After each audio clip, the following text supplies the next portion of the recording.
Hello दोस्तों, welcome to my channel UPSC concept Guru. कैसे हैं आप सभी लोग? उम्मीद करती हूँ आप सभी लोग बहुत अच्छे होंगे।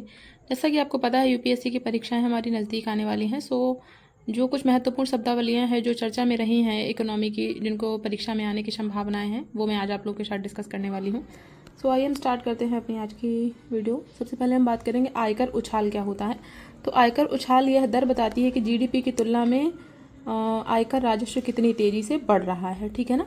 आयकर उछाल दर क्या होता है? आयकर राजस्व में प्रतिशत वृद्धि, उसी अवधि में जीडीपी में प्रतिशत वृद्धि। फिर हम बात करते हैं स्वचालित स्थिरता कारक क्या होता है। कर या खर्च की ऐसी अंतर्निहित विशेषताएं जैसे प्रगतिशील आयकर, जो आर्थिक मंदी में आय कम होने पर स्वचालित रूप से कर कम करके या लाभ बढ़ाकर राहत प्रदान करती हैं। फिर बात करेंगे हम विवेकाधीन स्थिरता कारक की। तो अतिरिक्त राहत उपाय जो तभी शुरू होते हैं जब सरकार उन्हें चुनती है, जैसे विशेष पैकेज, ऋण माफी। उदाहरण के लिए कोरोना महामारी के दौरान आत्मनिर्भर भारत पैकेज ये स्वचालित नहीं होते, सरकार को इन पर निर्णय लेना पड़ता है। बात करें सकल घरेलू उत्पाद की, मोस्ट इंपॉर्टेंट है परीक्षा में आने के लिए। एक निश्चित अवधि में देश की घरेलू सीमा के भीतर उत्पादित सभी अंतिम वस्तुओं और सेवाओं के कुल मूल्य, चाहे उनका मालिक कोई भी हो, भारतीय या विदेशी। भारत में जैसे कि टाटा और गुजरात में जापानी कार प्लांट, दोनों का उत्पादन भारत की जीडीपी में गिना जाएगा। फिर हम बात करेंगे जीएनपी की। किसी देश के सामान्य निवासियों द्वारा एक निश्चित अवधि में उत्पादित सभी अंतिम वस्तुओं और सेवाओं का मूल्य, चाहे वे दुनिया में कहीं भी स्थित हो। स्वामित्व आधारित अवधारणा पर विचार करें। दुनिया में कहीं भी भारतीयों द्वारा अर्जित आय और भारत में इंजीनियर, विदेशों में भारतीय कंपनी का लाभ में विदेशियों द्वारा भारत के भीतर अर्जित आय घटा दें। मतलब इसमें सिर्फ भारतीयों की आय गिनाई जाएगी, चाहे वो भारत में कोई उत्पादन कर रहे हों या फिर कहीं विदेश में कर रहे हों। इसमें विदेशियों की आय को नहीं जोड़ा जाता है। फिर हम बात करेंगे कर लोच क्या होता है। टैक्स इलास्टिसिटी, ये भी बहुत महत्वपूर्ण है। बात करेंगे आधार या व्यवहार में परिवर्तन होने पर कर राजस्व पर कितना प्रभाव पड़ता है। जैसे नमक जैसी अप्रत्याशित वस्तुओं के मामले में कर राजस्व में नगण्य परिवर्तन होता है, क्योंकि मात्रा में शायद ही कोई बदलाव आता है। ठीक है। इसके बाद में हम बात करेंगे कर बोझ की। क्या होता है कर बोझ? वह व्यक्ति जो कानूनी रूप से सरकार को भुगतान करता है। भार या फिर बोझ, वह व्यक्ति जो अंततः अधिक कीमत या कम लाभ के रूप में लागत वहन करता है, उसको हम बोलते हैं कर बोझ। ठीक है ना। फिर हम बात करेंगे कर भाव का पूर्वव्यापी स्थानांतरण क्या होता है। उत्पादक मार्जिन कम करके अधिक कर वहन करता है, जिससे अंतिम मूल्य समान रहता है। कार का बोझ विक्रेता पर वापस आ जाता है। इसका उदाहरण दिया है कि जो लागत मूल्य है, मान लीजिए 60 रुपये है, टाटा को 40 रुपये लाभ कमाना है, तो इससे विक्रय मूल्य कितना हो गया? 100 हो गया। 18% जीएसटी के साथ ऑन रोड कार की कीमत कितनी हो गई? 118 रुपये। यदि जीएसटी बढ़कर 18 से 28% हो गया तो टाटा को डर है कि अंतिम मूल्य में वृद्धि से ग्राहक जो है वो चीनी ब्रांड की ओर या किसी और ब्रांड की ओर आकर्षित होंगे। तो इसलिए टाटा क्या करेगा? लागत को 60 रुपये ही रखेगा, लेकिन लाभ को 40 से घटा करके 32 रुपये कर देगा। तो इससे क्या होगा? विक्रय मूल्य जो है वो 92 रुपये हो जाएगा। 28% जीएसटी के साथ कार अभी भी कितने में मिलेगी? 118 रुपये में। तो इससे क्या हुआ? जो अतिरिक्त जो बोझ था वो उत्पादक के ऊपर आ गया। इसी को बोलते हैं कि कर भार का पूर्वव्यापी स्थानांतरण। फिर बात कर लेंगे उत्पाद शुल्क की।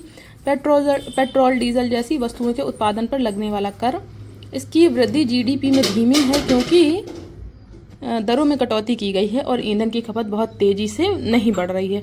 फिर बात करेंगे हम सीमा शुल्क की। पेट्रोल डीजल जैसी वस्तुओं के उत्पादन पर लगने वाला कर, इसकी वृद्धि सीमा शुल्क। आयात निर्यात पर लगने वाला कर, इसकी वृद्धि धीमी है क्योंकि सरकार ने कच्चे माल और मुक्त व्यापार समझौते वाले देशों के सामान पर शुल्क कम कर दिया है। बात करें चेक ट्रांसकेशन सिस्टम, ये हो सकता है इस बार परीक्षा में पूछा जाए, तो इसको आप लोग मोस्ट इंपॉर्टेंट कर लीजिएगा। यह एक ऐसी प्रणाली है जहां भौतिक चेक को बैंकों के बीच भेजने के बजाय उन्हें स्कैन करके डिजिटल रूप में प्रोसेस किया जाता है। ये इंपॉर्टेंट है। फिर इसके बाद में इससे क्या होता है? चेक क्लियरेंस जो है वो तेज हो जाता है। बात करेंगे हम पॉजिटिव पे मैकेनिज्म की। धोखाधड़ी रोकने की एक प्रणाली है जहां चेक जारी करने वाला व्यक्ति भुगतान से पहले बैंक के साथ चेक का विवरण साझा करता है ताकि बैंक उसका मिलान कर सके। फिर बात करेंगे समयबद्ध नियामक कार्यान्वयन। नियमों का अनुपालन सुनिश्चित करने के लिए निर्धारित समय सीमा के भीतर नियमों को लागू करना। उदाहरण के लिए चेक का 3 घंटे के भीतर क्लियरेंस। वित्तीय मध्यस्थता लागत क्या होता है? जमाकर्ताओं से उधारकर्ताओं तक धन पहुंचाने के लिए बैंकों द्वारा किए गए खर्च। ठीक है। फिर बात करेंगे स्प्रेड क्या होता है? ऋण दर और जमा के बीच के अंतर को हम कहते हैं स्प्रेड। इसमें क्या होता है? लाभ मार्जिन प्लस जोखिम प्रीमियम प्लस मध्यस्थता लागत शामिल होते हैं। जोखिम प्रीमियम की बात करें, ऋणदाताओं द्वारा उधारकर्ता के भुगतान में चूक की संभावना की भरपाई के लिए लिया जाने वाला अतिरिक्त शुल्क। बात करें खुला बाजार संचालन, ओपन मार्केट ऑपरेशन, ये बहुत ज़्यादा इंपॉर्टेंट हो सकता है हमारा ओपन मार्केट ऑपरेशन, ठीक है ना, तो इसको आप लोग इंपॉर्टेंट टिक कर सकते हैं। बात करें आरबीआई तरलता और मुद्रास्फीति को नियंत्रित करने के लिए खुले बाजार में सरकारी प्रतिभूतियों की खरीद या बिक्री करता है। इसके बाद में बात करें मुद्रा अदला बदली की, फॉरेक्स स्वैप की, तो इसमें दो केंद्रीय बैंकों के बीच विनिमय दर की अस्थिरता और तरलता को प्रबंधित करने के लिए मुद्राओं के आदान प्रदान का एक समझौता होता है। इससे रिलेटेड अभी एक चर्चा में रहा है वॉस्ट्रो नॉस्ट्रो अकाउंट। अगर आप लोगों ने पढ़ा है तो अच्छी बात, नहीं पढ़ा है तो पढ़ लीजिएगा। वॉस्ट्रो नॉस्ट्रो अकाउंट बहुत ज़्यादा इंपॉर्टेंट है। बात करें मध्यस्थहीनता की, तो वित्तीय मध्यस्थों के रूप में बैंकों की भूमिका में कमी आना जब व्यक्ति सीधे वित्तीय बाजारों का उपयोग करते हैं या डिजिटल मुद्रा प्रणालियों को अपनाते हैं। फिर हम बात कर लेते हैं तरलता अंतःक्षेपण, लिक्विडिटी इंजेक्शन की। ओएमओ, ओपन मार्केट ऑपरेशन, जो अभी हमने ऊपर देखा, खरीद या रेपो ऑपरेशंस के माध्यम से बैंकिंग प्रणाली में आरबीआई द्वारा धन की आपूर्ति को बढ़ाना। तरलता अवशोषण, लिक्विडिटी एब्जॉर्प्शन क्या होता है, रिवर्स रेपो या ओपन मार्केट ऑपरेशन बिक्री के माध्यम से बाजार से अतिरिक्त धन की आपूर्ति को कम करना, मतलब मार्केट में जो बहुत ज़्यादा मुद्रा आ गई है, बहुत ज़्यादा तरलता आ गई है, उसको कम करना। बात करें मौद्रिक संचरण अंतराल की, तो रेपो रेट में बदलाव का बैंक लेंडिंग रेट में देरी या अधूरा पास थ्रू। फिर हम बात कर लेते हैं टारगेट इंटरेस्ट पेमेंट की, तो यूरोपीय संघ की एक रियल टाइम भुगतान प्रणाली जो यूरो में तत्काल सीमा पार धन हस्तांतरण को सक्षम बनाती है। फिर हम बात करेंगे पंप एंड डंप योजना के विषय में। बाजार में हेरा फेर करने की एक रणनीति जिसमें धोखेबाज भ्रामक प्रचार के माध्यम से किसी स्टॉक क्रिप्टो की कीमत को कृत्रिम रूप से बढ़ाते हैं और फिर उसे उच्च कीमत पर बेच देते हैं, जिससे क्या होता है, बाजार में गिरावट आती है। तो ये हो जाता है हमारा मोस्ट इम्पॉर्टेंट। फिर हम बात करेंगे आंतरिक मूल्य क्या होते हैं सिक्के का। किसी सिक्के को पिघलाने पर उसका धातु मूल्य आंतरिक मूल्य अंकित मूल्य से अधिक या कम हो सकता है। मान लीजिए 5 रुपये का एक सिक्का है, उसको अगर हम पिघलाएंगे तो हो सकता है उसके धातु की कीमत 1 रुपये मात्र ही निकले, तो उसी की बात हो रही है। फिर बात करें सिक्के का अंकित मूल्य क्या होता है। सरकार द्वारा सिक्के पर अंकित आधिकारिक जो मौद्रिक मूल्य होता है, जैसे सिक्का होता है उसमें जो 5 रुपये लिखा होता है ना, उसकी बात हो रही है। बात करें बड़ा अधिकार या फिर सिक्का ढलाई मुनाफा। मुद्रा जारी करने से सरकार द्वारा अर्जित लाभ, ऐसा तब होता है जब अंकित मूल्य उत्पादन लागत से अधिक होता है। बात करें धातु मध्यस्थता, तो जब एक धातु का आंतरिक मूल्य अंकित मूल्य से अधिक हो जाता है तो सिक्कों को पिघलाकर धातु को लाभ पर बेचने की प्रथा। फिर बात करें सिक्कों का अवमूल्यन, ढलाई की लागत कम करने के लिए सिक्के के अंकित मूल्य को समान रखते हुए उनमें कीमती धातु की मात्रा कम करना। फिएट मुद्रा क्या होती है, ऐसी मुद्रा जिनका मूल्य धातु के आंतरिक मूल्य के बजाय सरकारी अधिकार पर आधारित होता है। ये हमारा जो है ये इम्पोर्टेंट हो सकता है। बात करें अवैध नकदी प्रचलन की, मौद्रिक प्रणाली को अस्थिर करने के लिए नकली मुद्रा या सिक्कों के प्रचलन। प्रेषण लागत में कमी, डिजिटल मुद्रा के एकीकरण के कारण विभिन्न देशों में पैसे भेजने के लेन देन शुल्क में कमी आई है। Real time gross settlement, fund transfer system जहां लेन देन को व्यक्तिगत रूप से वास्तविक समय में बिना नेटिंग के निपटाया जाता है। ढलाई हानि की बात करें, ऐसी स्थिति जहां सिक्के के उत्पादन की लागत उसके अंकित मूल्य से अधिक हो, जिससे राजकोषीय बोझ उत्पन्न होता है। फिर हम बात करेंगे सीबीडीसी के बारे में। सीबीडीसी बहुत ज़्यादा 2 साल से लगातार चर्चा में बना हुआ है, तो इसको स्किप करना बिल्कुल भी नहीं सही है, इसको आप मोस्ट इंपॉर्टेंट टिक कर सकते हैं। बात करें केंद्रीय बैंक द्वारा जारी की गई एक संप्रभु मुद्रा का एक डिजिटल रूप है। यह कानूनी मुद्रा है और सरकार द्वारा समर्थित है, निजी क्रिप्टो करेंसी के विपरीत। जो निजी क्रिप्टो करेंसी है वो वैधानिक मुद्रा नहीं है, उसकी कोई भी जो सेंट्रल बैंक है वो गारंटी नहीं लेता है। बाकी जो सीबीडीसी है तो उसमें जो है आरबीआई इसका एक गारंटी के तौर पे जारी करता है। स्टेबल कॉइन की बात करें, एक प्रकार की क्रिप्टो करेंसी जिसका मूल्य अमेरिकी डॉलर या सोने जैसी किसी स्थिर संपत्ति से जुड़ा होता है। जोखिम, यदि भारत में इसका व्यापक उपयोग होता है तो अर्थव्यवस्था के डॉलरीकरण का कारण बन सकता है। डॉलरीकरण क्या होता है, एक ऐसी स्थिति जब किसी देश के निवासी अपनी घरेलू मुद्रा के बजाय विदेशी मुद्रा का उपयोग लेन देन या बचत के लिए करना शुरू कर देते हैं। इससे केंद्रीय बैंक का मौद्रिक नीति पर नियंत्रण कम हो जाता है। टोकन आधारित क्या होता है, टोकन आधारित सीबीडीसी केंद्रीय बैंक की डिजिटल मुद्रा जिसमें स्वामित्व टोकन के पास होने से सिद्ध होता है। इसमें प्रत्येक लेन देन को बैंक खाते या पहचान से लिंक करना अनिवार्य होता है। खाता आधारित सीबीडीसी क्या होता है, डिजिटल मुद्रा जो पूरी तरह से सत्यापित पहचान बैंक खाते की तरह से जुड़ी होती है। इसमें लेन देन को पूरा करने के लिए उपयोगकर्ता की पहचान का प्रमाणीकरण आवश्यक है। 2 कारक प्रमाणीकरण क्या होता है, 2 फैक्टर ऑथेंटिकेशन। एक सुरक्षा तंत्र जिसमें लॉगिन के लिए सत्यापन के दो अलग अलग रूपों की आवश्यकता होती, जैसे पासवर्ड और आपके फ़ोन पर आया OTP। यूपीआई की अगर हम बात करें तो ये भी 2 फैक्टर ऑथेंटिफिकेशन के अंतर्गत ही आता है। बात करें व्यावहारिक प्रमाणीकरण की, एक आधुनिक सुरक्षा प्रणाली जो धोखाधड़ी रोकने के लिए उपयोगकर्ता के व्यवहार जैसे टाइपिंग की गति, ऐप का चलाने का तरीका, लर्निंग पैटर्न या स्थान का विश्लेषण करती है। बात करें हम रेपो रेट की, वह दर जिस पर ऋण सस्ते मतलब आरबीआई सरकारी प्रतिभूतियों जीसेक के बदले वाणिज्यिक बैंकों को अल्पकालिक ऋण देता है। यदि रेपो रेट कम होगा, ऋण सस्ते हो जाएंगे, उधार बढ़ जाएगा, मांग भी बढ़ जाएगी और आर्थिक विकास में वृद्धि हो जाएगी। यदि रेपो रेट बढ़ जाएगा तो क्या होगा, मुद्रास्फीति, महंगाई पर नियंत्रण होगा। और इसके बाद में नगद आरक्षित अनुपात CRR क्या होता है, बैंक की कुल जमा राशि का वह प्रतिशत जिसे नगद के रूप में आरबीआई के पास रखना अनिवार्य होता है। यदि CRR बढ़ेगा, तरलता कम हो जाएगी, ऋण देने की क्षमता कम हो जाएगी। CRR कम होगा तो तरलता बढ़ जाएगी, ऋण विस्तार बढ़ जाएगा। बात करें रेपो रेट की, वह दर जिस पर आरबीआई सरकारी प्रतिभूतियों के बदले वाणिज्यिक बैंकों को अल्पकालिक ऋण देता है। यदि रेपो रेट कम होगा, ऋण सस्ते हो जाएंगे, उधार बढ़ जाएगा, मांग भी बढ़ जाएगी और आर्थिक विकास बढ़ जाएगा। यदि रेपो रेट बढ़ा दिया जाए तो मुद्रास्फीति पर नियंत्रण किया जाएगा, क्योंकि ऋण महंगे हो जाएंगे और मार्केट में तरलता कम हो जाएगी। बात करेंगे CRR कैश रिजर्व रेशियो क्या होता है, बैंक की कुल जमा राशि का वह प्रतिशत जिसे नगद के रूप में आरबीआई के पास रखना अनिवार्य है। ये आई थिंक 2 बार रिपीट हो गया। फिर इसके बाद में पूंजी बाजार का गहरा होना, निवेशकों की संख्या, तरलता, वित्तीय साधनों और बाजार में भागीदारी में वृद्धि, इससे पूंजी का बेहतर आवंटन और विकास होता है। कर आधार की बात करें, कर भुगतान के लिए उत्तरदायी व्यक्तियों या संस्थाओं की कुल संख्या, व्यापक कर आधार, बेहतर राजकोषीय क्षमता। बात करें ITR दाखिल करने वाले बनाम करदाता, आयकर रिटर्न दाखिल करने वाले सभी लोग आयकर का भुगतान नहीं करते। अर्थव्यवस्था में वास्तविक कर भार का विश्लेषण करने के लिए यह महत्वपूर्ण है। बात करें राजकोषीय घाटे की, तो कुल व्यय माइनस कुल राजस्व ऋण को छोड़ करके, मतलब हमने जो खर्च किया और हमें जो प्राप्ति हुई उसको, लेकिन जो हमें ऋण मिला उसको छोड़ दिया जाता है, जो हम ऋण लेते हैं लोगों से।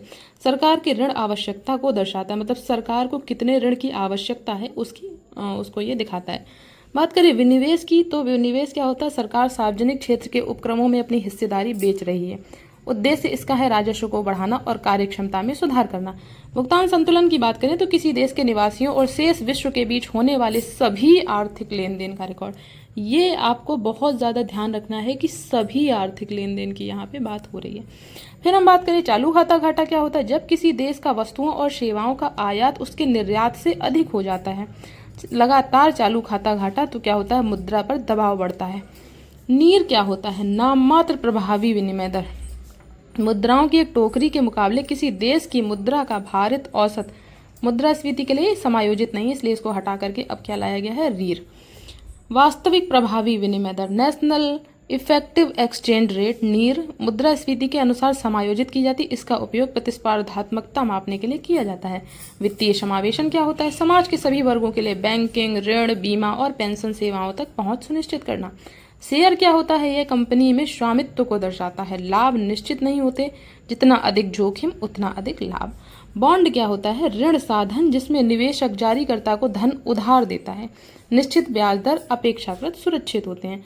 तो अगर आपसे स्टेटमेंट दिया जाए कि ऋण और शेयर में से सुरक्षित कौन है, तो बॉन्ड सुरक्षित होते हैं और शेयर असुरक्षित होते हैं। लेकिन लाभ किस में ज़्यादा मिलता है, शेयर में। बॉन्ड में उसकी अपेक्षाकृत कम ब्याज मिलता है, क्योंकि इसमें ब्याज जो है वो निश्चित होता है। फिर हम बात करें माइस पर्यटन की, तो बैठकें, प्रोत्साहन कार्यक्रम, सम्मेलन, प्रदर्शनियां, पर्यटन, उच्च राजस्व, सेवा क्षेत्र को बढ़ावा देने वाला, विदेशी मुद्रा अर्जित करने वाला। लिक्विडिटी या तरलता किसको कहते हैं, किसी परिसंपत्ति को उसकी कीमत को प्रभावित किए बिना आसानी से नकदी में परिवर्तन करने की क्षमता। खुदरा निवेशक क्या होते हैं, शेयर बाजार में निवेश करने वाले व्यक्तिगत निवेशक गैर संस्थागत होते हैं, अक्सर सेबी के नियमों द्वारा ये संरक्षित होते हैं। पूर्ण मूल्य वाले सिक्के कौन से होते हैं, ऐसे सिक्के जिनमें धातु का मूल्य अंकित मूल्य के बराबर या उससे अधिक हो, जैसे पुराने चांदी के सिक्के, सोने के सिक्के। अगर आप उन्हें पिघलाते हैं तो आपको सिक्के के मुद्रित मूल्य से अधिक धन प्राप्त होता है। सांकेतिक सिक्के ऐसे सिक्के जिनमें धातु का मूल्य अंकित मूल्य से कम होता है। उदाहरण के लिए आधुनिक सिक्के, इन्हें बनाने में इनकी धातु के मूल्य से अधिक लागत आती है। बात करें मसाला बॉन्ड की, मसाला बॉन्ड बहुत ज़्यादा इंपॉर्टेंट हो सकता है, क्योंकि आप देखेंगे पिछले पुराने जो सवाल उठा करके लगभग 2016 में भी इससे सवाल पूछा गया था। भारत के बाहर जारी किए गए बॉन्ड जिनका मूल्य डॉलर के बजाय भारतीय रुपए में होता है। ठीक है, ये सबसे इम्पोर्टेंट लाइन है कि इसका जो मूल्य है वो डॉलर के बजाय भारतीय रुपए में होता है। ठीक है ना। तो इसके बाद में क्या है, लाभ विदेशी निवेशक मुद्रा के उतार चढ़ाव का जोखिम उठाता है जिससे भारतीय उधारकर्ता सुरक्षित रहते हैं। रेंगने जैसी अर्थव्यवस्था एक ऐसी प्रणाली जिसमें आरबीआई रुपए के मूल्य में परिवर्तन की अनुमति देता है लेकिन अचानक झटकों को रोकने के लिए एक सीमित दायरे में नियंत्रित करता है। बिक्री हेतु प्रस्ताव क्या होता है, जब मौजूदा मालिक कंपनी से बाहर निकलने के लिए अपने शेयर जनता को बेचते हैं। अंतर आईपीओ के विपरीत जैसा पुराने मालिकों के पास जाता है, ना कि कंपनी के बैंक खाते में। कीमैन जोखिम की बात करें, किसी कंपनी के मुख्य नेता या संस्थापक के चले जाने पर उसके असफल होने या मूल्य में गिरावट आने का खतरा। उदाहरण के लिए एलन मस्क के चले जाने पर निवेशकों को टेस्ला के बारे में चिंता होना। प्लेटफॉर्म कार्यकर्ता क्या होते हैं, जो कर्मचारी जोमेटो, उबर या अर्बन कंपनी जैसे ऑनलाइन ऐप के माध्यम से नौकरी पाते हैं।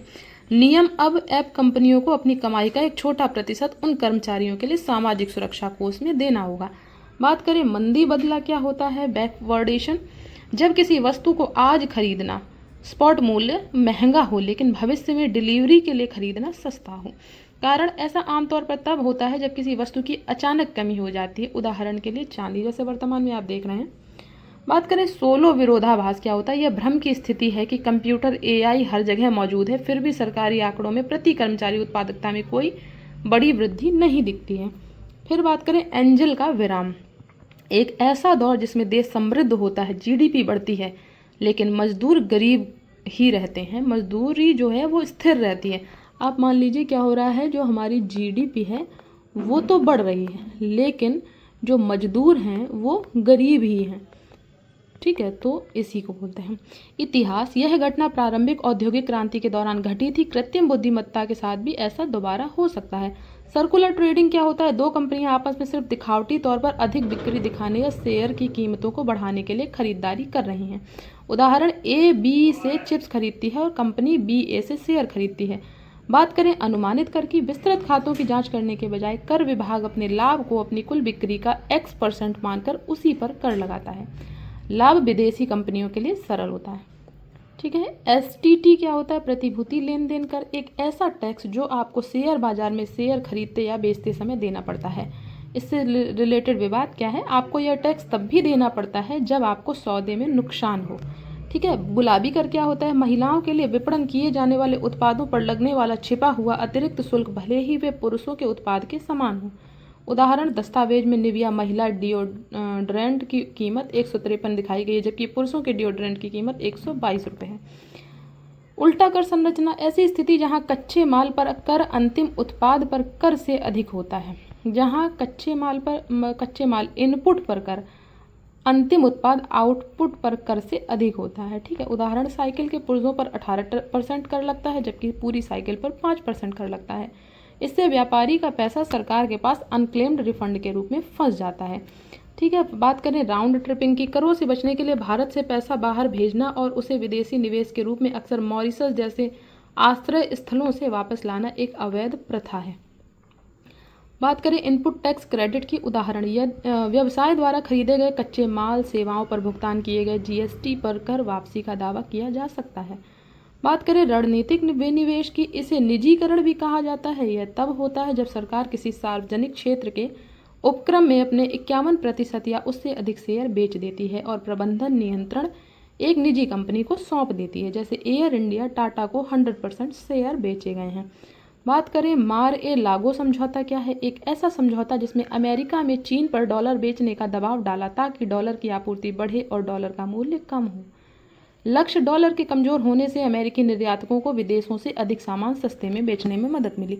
पुनर्वित्तीयन की बात करें, यह वह प्रक्रिया है जिसमें एक बैंक जैसे एसबीआई किसान को ऋण देता है और फिर एक संस्था जैसे नाबार्ड वह राशि बैंक को वापस कर देती है ताकि बैंक फिर से ऋण दे सके। अवधारणा, यह प्रणाली में धन का पुनर्चक्रण करके ऋण प्रवाह में निरंतर बनाए रखना है।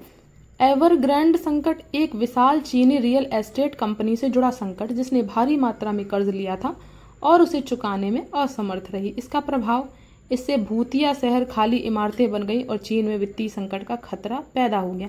नामित निधि विशेष निधि जिसमें किसी विशेष उपकर कर पर कर से एकत्रित धन जमा किया जाना आवश्यक है। उदाहरण के लिए स्वास्थ्य एवं शिक्षा उपकर को प्रधानमंत्री स्वास्थ्य सुरक्षा निधि में जाना चाहिए, न कि सामान्य सरकारी बजट में।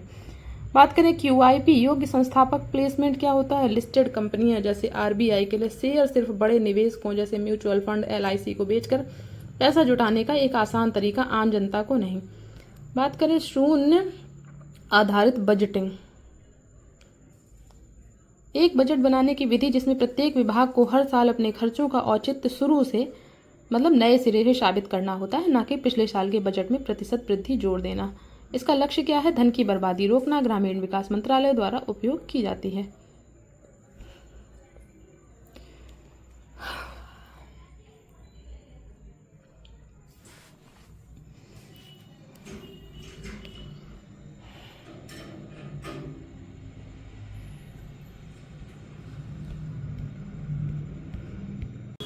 हम बात करेंगे शून्य आधारित बजटिंग क्या होता है। एक बजट बनाने की विधि जिसमें प्रत्येक विभाग को हर साल अपने खर्चों का औचित्य शुरू से नए सिरे से साबित करना होता है। शैडो फ्लीट क्या होता है? अस्पष्ट स्वामित्व बीमा वाले पुराने तेल टैंकरों का एक बड़ा बेड़ा जिसका उपयोग रूस तेल परिवहन और पश्चिमी प्रतिबंधों को दरकिनार करने के लिए करता है। स्वामित्व व्यापार क्या होता है? पॉप ट्रेडिंग, जब कोई वित्तीय फर्म जैसे जैन स्ट्रीट ग्राहकों के लिए व्यापार करने के बजाय लाभ कमाने के लिए अपने स्वयं के पैसे का उपयोग करके स्टॉक बॉन्ड का व्यापार करती है। आपदा बॉन्ड क्या होता है? बीमा कंपनियों जैसे LIC द्वारा आपदा जोखिमों को कवर करने के लिए विशेष बॉन्ड जारी किए जाते हैं। यदि कोई आपदा आती है तो निवेशक अपना पैसा खो देते हैं, यदि कोई आपदा नहीं होती तो उन्हें उच्च ब्याज मिलता है। पूंजी बाजार में आपदाओं के जोखिम को फैलाना। इसके बाद सेसेटाइजेशन क्या होता है? गरीब ग्राहकों तक पहुंचने के लिए उत्पादों सेवाओं को छोटे किफ़ायती पैकेटों में बेचने की रणनीति। ओपिनियन ट्रेडिंग क्या होता है? एक जोखिम भरी ऑनलाइन सट्टेबाजी गतिविधि जिसमें लोग घटनाओं के परिणाम पर दांव लगाते हैं। उदाहरण के लिए, क्या भारत मैच जीतेगा? प्रतिगामी कर की बात करें, एक ऐसी कर प्रणाली जिसमें गरीबों को अमीरों की तुलना में अपनी आय का अधिक प्रतिशत कर देना पड़ता है। GST जैसे अप्रत्यक्ष करों को प्रतिगामी माना जाता है। इसके बाद में बात करें गोल्डीलॉक्स अर्थव्यवस्था क्या होता है? एक ऐसी अर्थव्यवस्था जो बिल्कुल सही हो, ना तो बहुत तेज हो और ना ही बहुत धीमी हो। ठीक है। महत्व एक आदर्श स्थिति है जहां कीमतें बहुत तेजी से बढ़े बिना व्यवसाय स्थिर रूप से बढ़ते हैं। नारंगी अर्थव्यवस्था क्या होता है? इसे क्रिएटर इकोनॉमी भी कहा जाता है। इसका तात्पर्य मानव रचनात्मकता और कल्पना से उत्पन्न आय से है, जैसे कि YouTube वीडियो बनाना, Instagram रील बनाना या डिजिटल कला। बात करें कनेक्ट अर्थव्यवस्था से, तो एक ऐसा देश जो प्रतिद्वंदी व्यापारिक गुटों के बीच सेतु का काम करता है। संदर्भ, अमेरिका और चीन के बीच चल रहे व्यापार युद्ध में भारत एक संयोजक की भूमिका निभा रहा है। दोनों देशों के साथ व्यापार कर रहा है और चीन छोड़कर दूसरे देशों में जाना चाहने वाले कारखानों को आकर्षित कर रहा है। क्रय शक्ति क्षमता समता PPP की बात करें तो ये क्या होता है? एक ऐसी विधि जिसमें विभिन्न देशों में एक ही वस्तु जैसे बर्गर की कीमत की तुलना करके मुद्राओं की तुलना की जा सकती है। उदाहरण, आधिकारिक तौर पर $1 की कीमत ₹84 हो सकती है, लेकिन भारत में ₹20 में उतना ही भोजन मिल सकता है जितना अमेरिका में $1 में मिलता है। प्रतिशत भागीदारी के अनुसार भारत तीसरी सबसे बड़ी अर्थव्यवस्था है। आधार वर्ष GDP वृद्धि की गणना के लिए पिछले वर्ष को एक बेंचमार्क के रूप में उपयोग किया जाता है। अपडेट, सरकार आर्थिक आंकड़ों को अधिक सटीक और आधुनिक बनाने के लिए आधार वर्ष को 2011-12 से बदलकर 2022-23 करने की योजना बना रही है।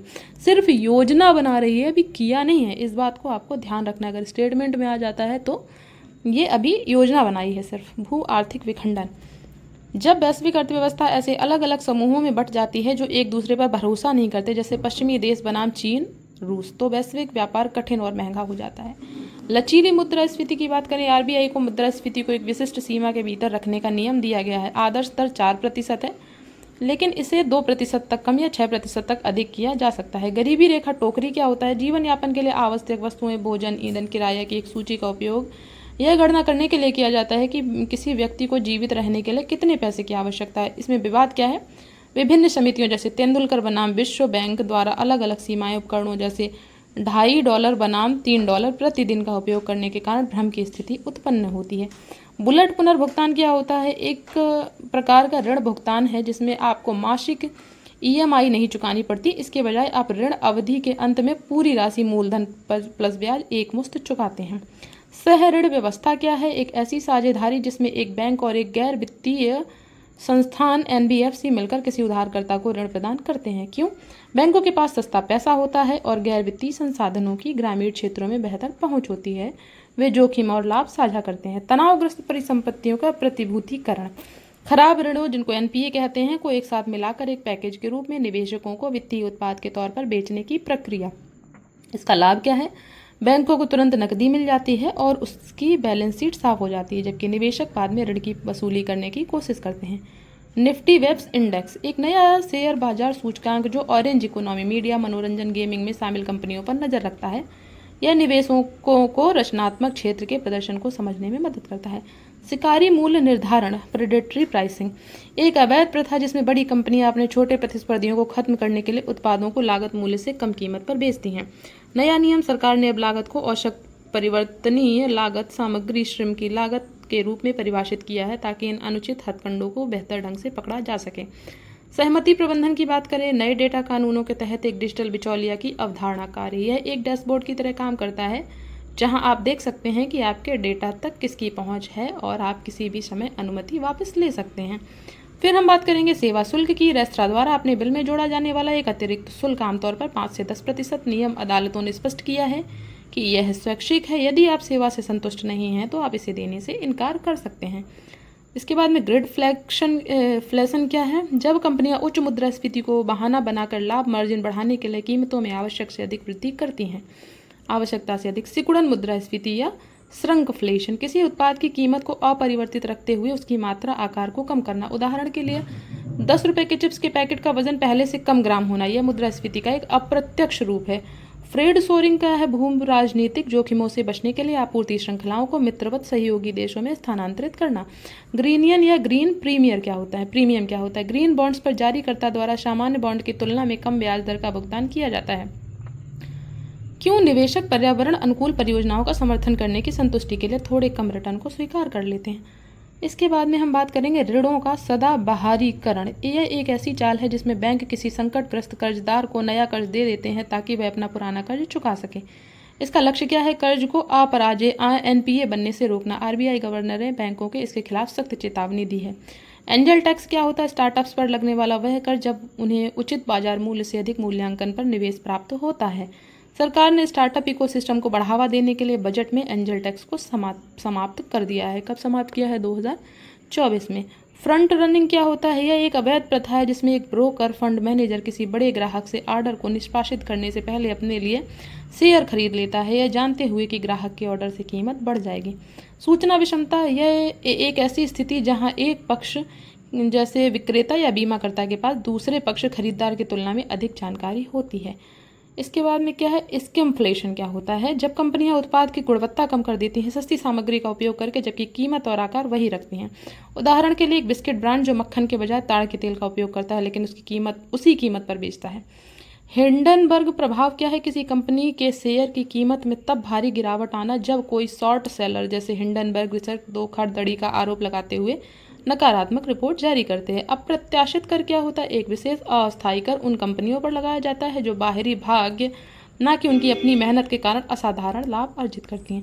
तो ये थी हमारी महत्वपूर्ण शब्दावलियाँ जो पिछले 2 साल से चर्चा में रही हैं। इसमें से कुछ भी ऐसा नहीं है जो छूट गया हो, सारा इसमें कवर किया है। सो आप लोग इस वीडियो को ज़्यादा से ज़्यादा शेयर कीजिए, लाइक कीजिए और चैनल को सब्सक्राइब कीजिए। मिलते हैं ऐसी ही महत्वपूर्ण दूसरी वीडियो के साथ।